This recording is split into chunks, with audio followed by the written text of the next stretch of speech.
Alright, what's going on everybody? David from TableTopTantrum here, and in this video we're going to be talking about my top games for the month of September in 2022.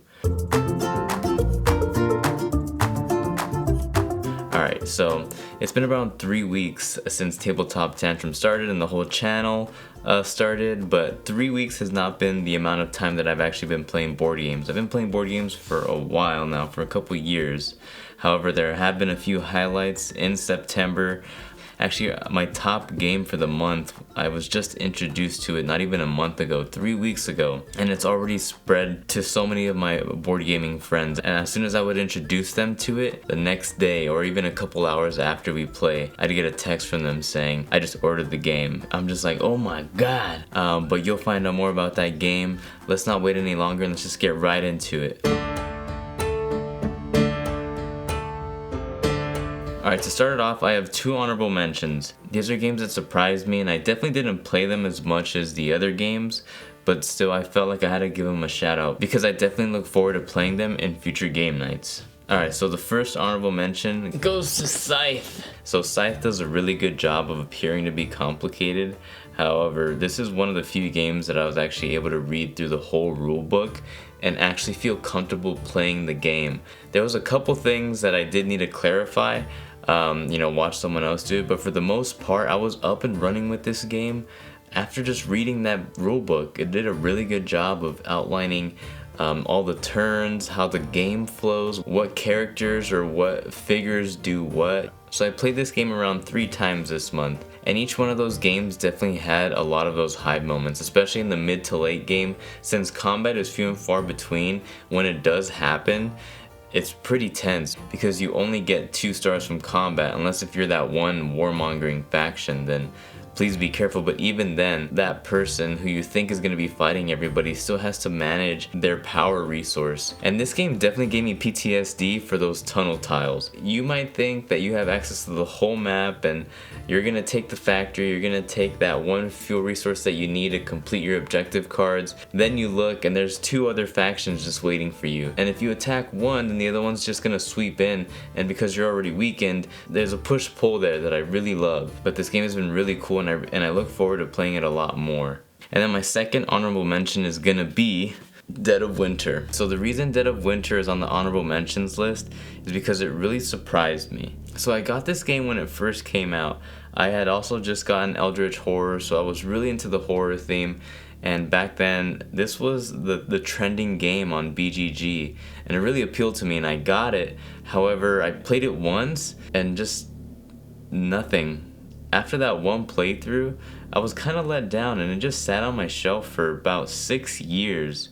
I even tried to sell this game at some point, and then last December, during the holiday seasons, me and my fiance, we wanted to play a snow themed game or something along those lines, so I decided to try and learn this. This game didn't impress me at all, and then we tried to learn the game and played at the same time, which slowed things down a bit. Also, in our first movement phase, we already got bit, so then we already had to kill off one of our people, and that led us to reading the rule book and wow, this game is so complicated and it's really hard. Well, how is this even fun?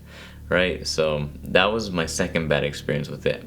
But I just played this game a couple days ago and my experience was a lot better. So I knew I was bringing this to game night.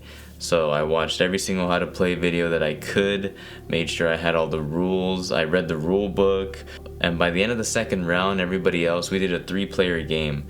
They also were on the same page, and the game actually started flowing, and we played fuel cards to not have to deal with the exposure dice. By the end of the game, the person who I thought was a traitor wasn't at all. They were totally bluffing me. They were on my side, but they were lying to me. And I just wanted to give a special shout out to this game because it's been sitting on my shelf for 6-7 years. And I'm barely on my 3rd playthrough of it, and I'm actually really looking forward to playing this game now. Even though the first 2 attempts weren't the best and I just wasn't feeling it, this 3rd time, I don't know what it was, and I can't wait to play it again.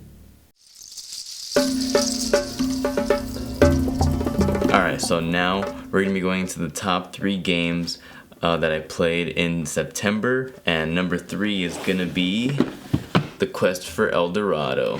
Alright, so I love the El Dorado. The first time I played this, it was in August. We went to Big Bear, we rented a cabin, and then one night we just decided to bust this game out. I actually had really low expectations on it, but a lot of people were talking about how they love this game, so I decided to give it a chance. I got it for my birthday, and again, low expectations. We learned it that night though, and we played 3 or 4 games after the first one.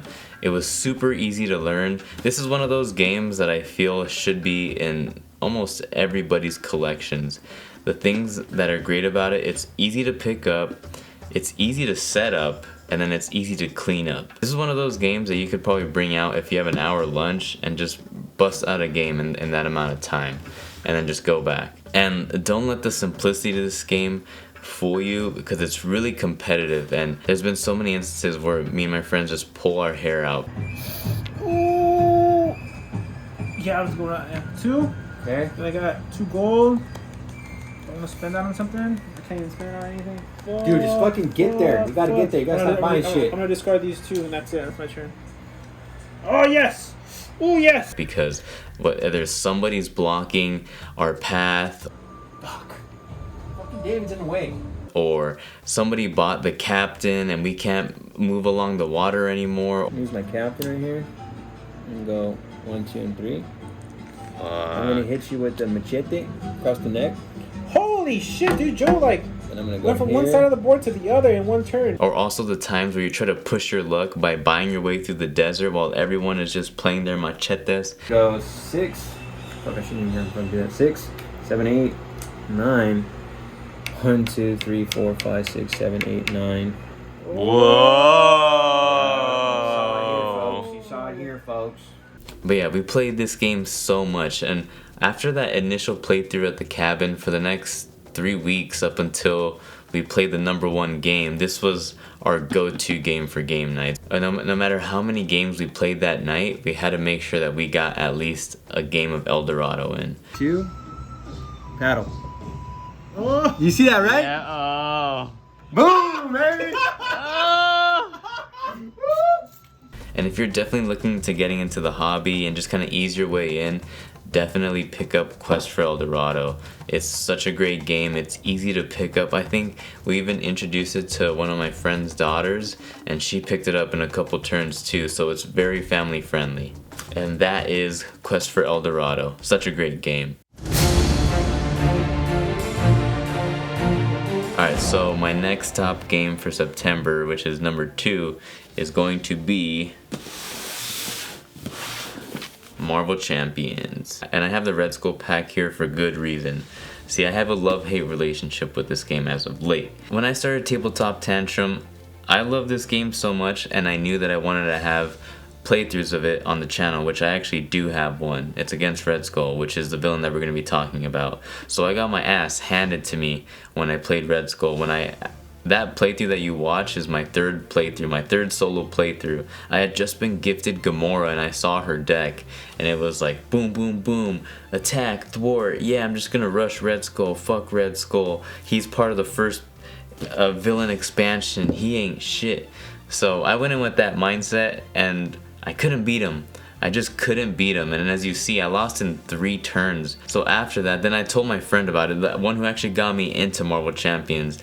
And I asked him, have you played Red Skull? This guy is freaking hard. Those side schemes, they build up. So after 3 solo playthroughs with Gamora, I decided to play with him. And by the time we beat him, we had played him 4 times. Finally on the 4th time we beat him.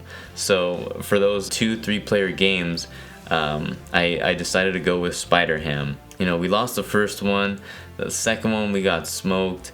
Third one, we were probably 80% of the way there, but we lost. And this last one, finally beat him. And I will say, through this experience, now I see the importance of building your deck in Marvel Champions. And it's just made the experience so much better. Because before, I was just using the pre-built decks. I wasn't adding or taking out any cards, just whatever cards came in those pre-built packs that you actually see behind me, that's what I would use.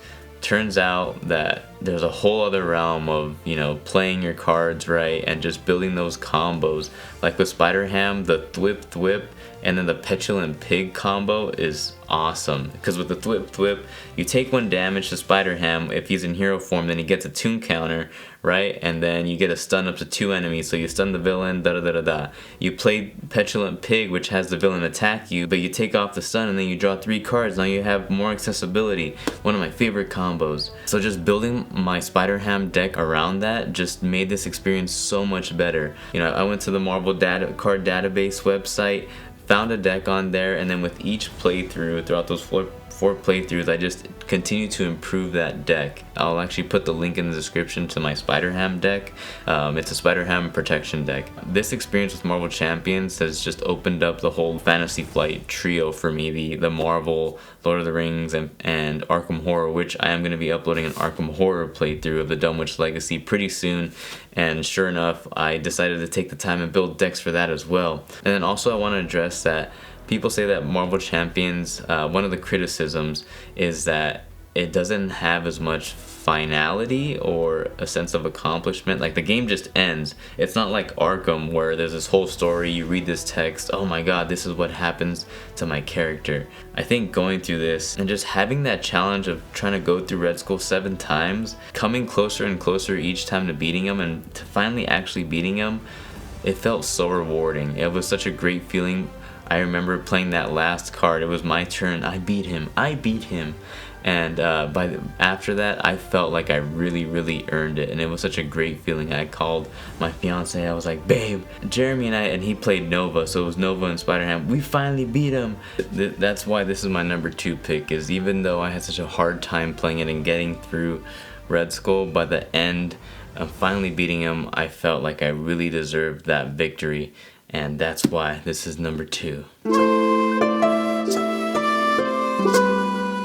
So my number 1, I actually don't have a copy myself, but the game that is spread through all my board game friends like a drug is Dominion. Alright, so Dominion is a deck building game. It's probably the OG deck building game. We went to our local board game shop to have a game night there, and one of my friends really wanted to get a deck building game, and he looked up, did some research, and saw that Dominion was getting a lot of recommendations.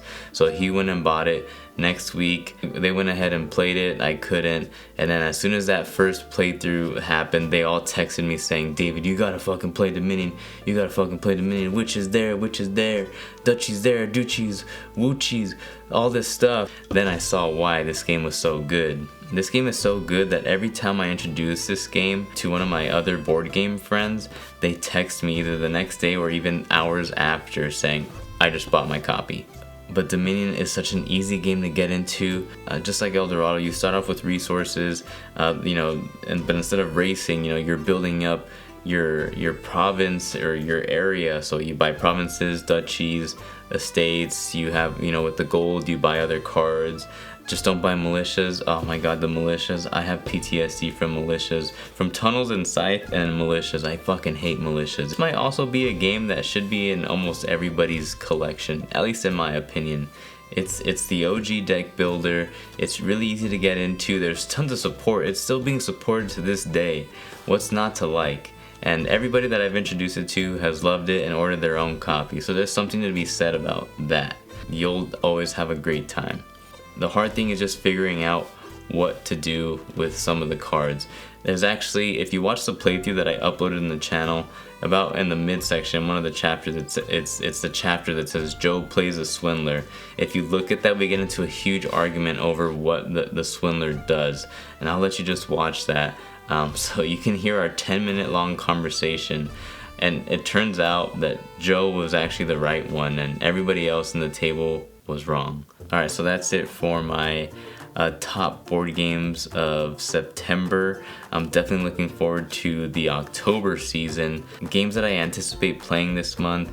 We want to play more Dead of Winter. I'm thinking about either buying Undaunted or Blood Rage, one of those two. If you have both of those games, please let me know which one you prefer, either Undaunted or Blood Rage. I'd probably get Undaunted with the reinforcements pack, and I would get Normandy. But if you think North Africa is better than Normandy, then let me know too. And thank you so much for giving me your time. I'm David from TableTopTantrum. Thank you for watching, and I'll watch you in the next one. Don't forget to like, comment, subscribe. Bye. See ya.